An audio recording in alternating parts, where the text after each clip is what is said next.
Now, for more on the home organizing market, I'm joined by Pierrette Ashcroft. She's a certified professional organizer and also CEO of Smart Productivity Solutions. Welcome to the show. Thank you. Now, how did this idea of the home organizing service as an industry start taking off? It was probably about 15 years ago, I think, in the U.S. The first time I saw it was actually on Home and Garden television. And there were several shows, and I realized I had been doing it all along, and I could do it as a profession. And what is it about our changing lifestyles that's now made this more of a necessity than it was before? I think now people are doing more. They don't have time to take care of the things at home. They buy more than they used to, and they're just overwhelmed and stressed with all of their accumulations. And speaking of that, since in certain countries people tend to accumulate more, what are some of the knock-on effects, especially when it comes to storage companies or storage space? Yeah, here in the U.S. we have a big company called the Container Store, and all they sell are containers for our things. And it's, but now all of the stores, they all have a department with organizing products. So what is it psychologically about giving up things that we already have versus kind of putting them out of sight, out of mind, and spending sometimes thousands of dollars on storage units? Yeah, that people spend a lot of time on storage outside of their home. I think people become attached to things rather than concentrating on experiences or people. Now, what are the countries that tend to gravitate towards these sorts of services the most? I think U.S. is probably the #1 because we tend to do everything larger. We buy a lot more. We have larger homes than most of, but there is also, there's a National Association of Organizers in the U.S., there's an organization in Canada, in the UK, and in Asia. Yes, I was hearing about this actually growing in Japan, which comes as a surprise, being that it's considered more of a minimalist society. Why do you think it's growing there? I think because they have such tiny spaces that they really need to be organized and curate what they're going to keep.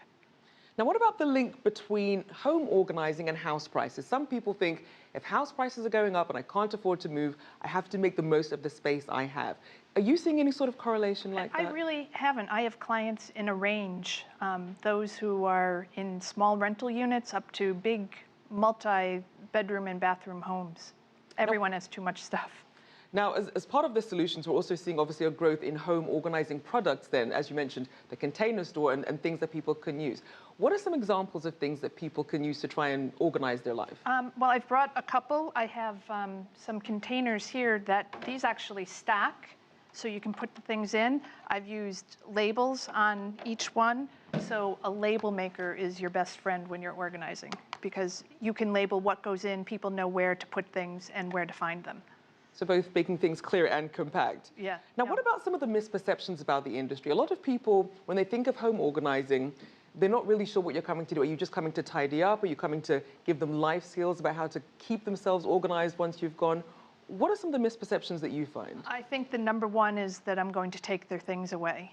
But I'm there actually to help them decide what they want to keep and what they want to get rid of. So it's really up to them. I'm teaching them how they can get organized and stay organized. So I'm not just going in and doing the work for them.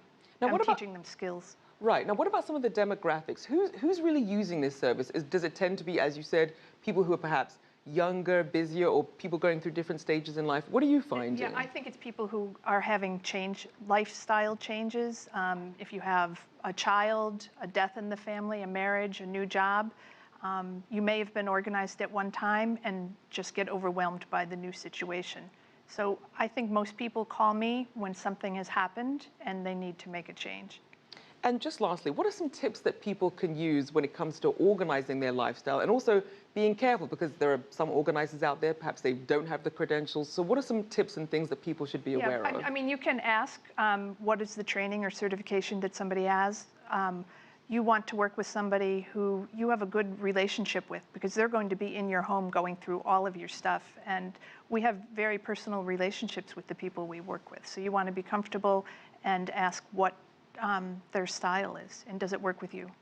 All right, we'll have to leave it there, but thank you so much. Lots of information there from Pierrette Ashcroft, CEO of Smart Productivity Solutions. Thank you so much.